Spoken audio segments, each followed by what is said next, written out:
Hi friends, ஈஸியாக ஒரு chicken omelette கடையில் அதிகமாக காசு கொடுத்து வாங்க வேண்டாம். நம்ம வீட்டுக்கு குழம்புக்கு வாங்குவோம்ல சிக்கன், அப்போ அதுலேருந்து ஒரு 4 பீஸ் எடுத்தாலே இந்த சிக்கன் ஆம்லேட் பண்ணிடலாம். அதுக்கு எலும்பே இல்லாத பீஸாக இருக்கிற சிக்கனாக எடுத்துக்கோங்க.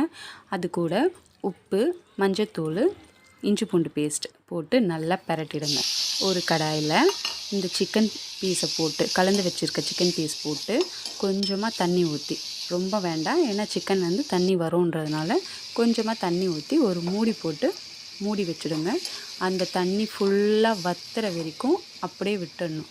ட்ரையாக ஆகிடணும். தண்ணியே ஒரு ட்ராப் கூட இருக்கக்கூடாது. நடுவில் திறந்து அதை கிளறி விடுங்க. ஒரு பவுலில் 2 முட்டை எடுத்துட்டு அது கூட உப்பு, மிளகாத்தூள், பெப்பர் கூட போட்டுக்கோங்க. மஞ்சத்தூள், நான் மஞ்சத்தூள் போட மறந்துட்டேன். நீங்கள் மஞ்சத்தூள், பச்சை மிளகா, கொத்தமல்லி, கருவேப்பிலை போட்டுட்டு வெங்காயம் 2 முட்டைக்கு ஒரு பெரிய வெங்காயம் அதை நல்லா பொடிசாக கட் பண்ணி அதையும் போட்டு நல்லா பீட் பண்ணிவிடுங்க. பீட் பண்ணிவிட்டு நம்ம சிக்கனை வெந்த சிக்கனை பிச்சு வச்சுக்கோங்க. கட் பண்ண வேண்டாம், சும்மா கையால் பிச்சு போட்டுட்டு அதையும் போட்டு நல்லா மிக்ஸ் பண்ணணும்.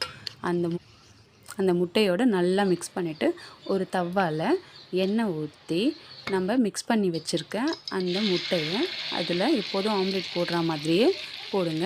ஆனால் மேலே சிக்கனை நல்லா ஒரு கரண்டி வச்சு ஃபுல்லாக பரப்பி விடுங்க, எல்லா பக்கமும் இருக்கிற மாதிரி. இல்லைன்னா நடுவுலேயே அது நின்றுடுச்சுன்னா ஒரு பக்கம்தான் இருக்கும். எல்லா பக்கத்துலேயும் வரா மாதிரி பரப்பி விட்டுட்டு ஒரு 5 நிமிஷம் கழித்து திருப்பி போட்டிங்கன்னா ஈஸியாக ஒரு சிக்கன் ஆம்லேட் ரெடி. செம்ம டேஸ்ட்டாக இருக்கும். ட்ரை பண்ணி பாருங்கள். இன்னொரு ஈஸி வீடியோவில் உங்களை பார்க்குறேன். பாய். தேங்க்யூ.